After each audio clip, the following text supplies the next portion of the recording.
What is going on, guys? Welcome back to the channel. Panthers Advice. Today, man, there's a lot to talk about. We're going to look at some film after this, but let's jump into the video because the Panthers continuously surprise me every single day and not in a good way. So right here, it says the Panthers made a series of roster moves Tuesday with injuries forcing the need for moves elsewhere on the roster. Before we jump to the moves on the roster, let's look at something real quick. Panthers head coach Dave Canales mentioned Monday that nose tackle Tuttle suffered a foot injury. That's the injury they're talking about when they say with injuries forcing the need for moves elsewhere on the roster. None of this is going to make any sense. So let's talk about what they did. The Panthers signed practice squad tight end Felipe Franks to the active roster. Felipe could be a very good tight end, but this is the same guy who celebrated after he got the face mask on the kickoff. Okay, so they signed him to the active roster, released tight end Jordan Mathews, and then waived outside linebacker Leota. Y'all got to make this make sense. So, remember, Dave said Monday that Tuttle got hurt, and they were already short because, Derek Brown is pretty much done for the season, right? So what do? They signed practice squad tight end Felipe Franks to the active roster, released Jordan Mathews, and waive outside linebacker Leota. But we're not done yet. Today, I believe, they actually brought back Jordan Mathews to the practice squad, and then they added a safety. Need I remind you, remember it says right here, injuries forcing the need for moves elsewhere on the roster. So when it's all said and done, I'm not sure what bringing Felipe Franks to the active roster, Jordan Mathews back to the practice squad, and then signing a safety has anything to do with Tuttle being hurt. I don't know how that helps us. On top of that, let's talk about Leota real quick. Him being cut. Now, there's a lot of talk on Twitter he wasn't good against the run, which we're going to look at in a second against the Chargers. However, at some point, we have to try and develop somebody. So let's take a look at real quick. So as we take a look at Leota, take a look right here. This is his second season. First season with Carolina last year. This season with Carolina. This is his second season in the NFL. Second game in, he's getting cut. I get it, cutting Caleb on, right? Didn't pan out. A lot of injuries behind that as well. we're going to cut him because he wasn't great against the run? Let's look at some film real quick. Let's take a look at some film. So the first part of this film, I had ready for Jordan Mathews to make the case. What are we doing? And I mean, you could still make that case. But against the Chargers, you're going to see. It's mostly just special teams he's in on. He's not really in on any actual plays. It's literally just special team plays. That's all there is. And then right here, he's open, right? And Bryce checks it down. I believe this was a third down play, right? Yep, third down up here. This was really the only play except for late in the game. They're already down. The game was over, 2 minutes left. I'm like, okay, why did you cut Jordan Mathews? It didn't make any sense. So the first part of this film, look at Jordan Mathews right here, forcing the fair catch.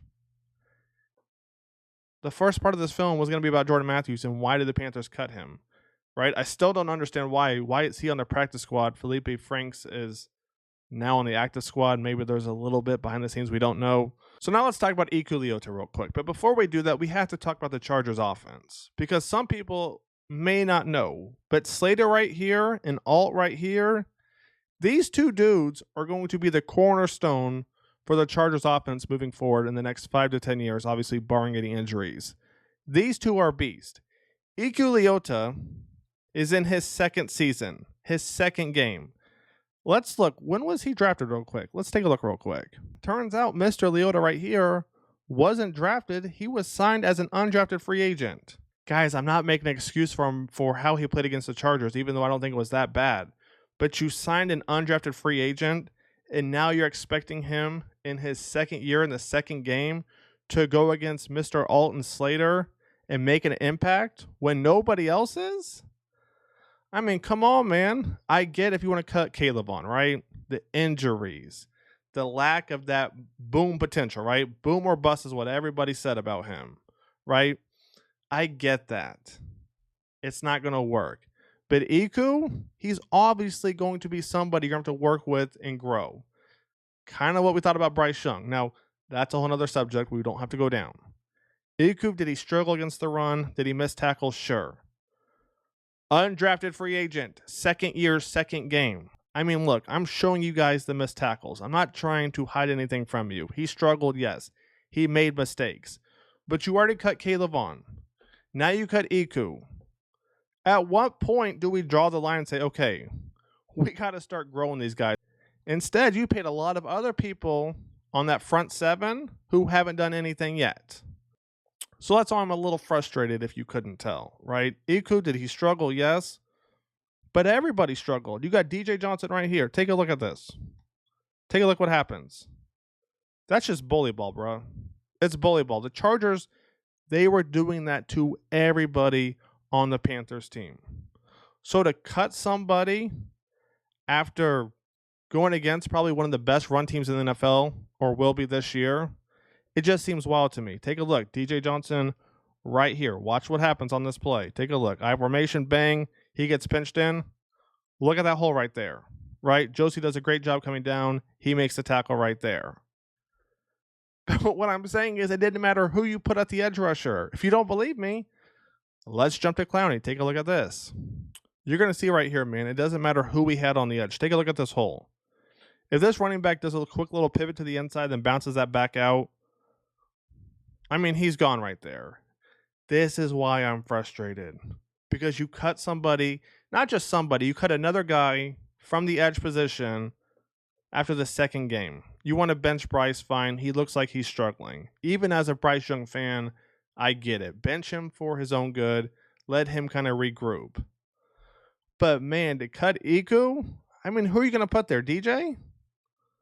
What has DJ shown you? I haven't seen anything yet. No, honestly, really nobody showed me anything. Josie played better in the second half, but even Josie was getting his butt kicked in the first half. To be real with you, he was getting his butt kicked in the first half. So, and this is why I'm frustrated, because Iku, undrafted free agent, he gets cut because he didn't do a lot against the Chargers.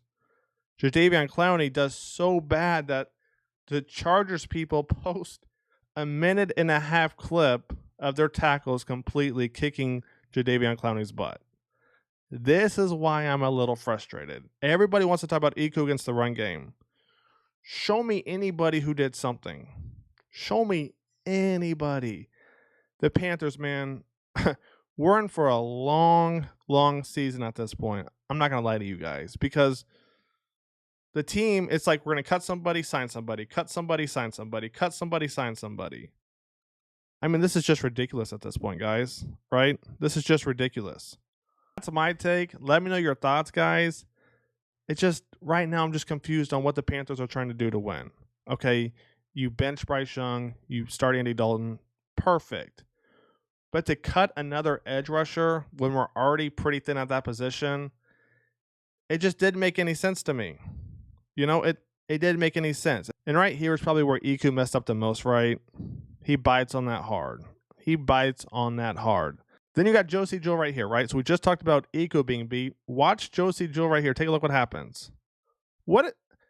How does this happen? All of a sudden, he can't make a play on the ball.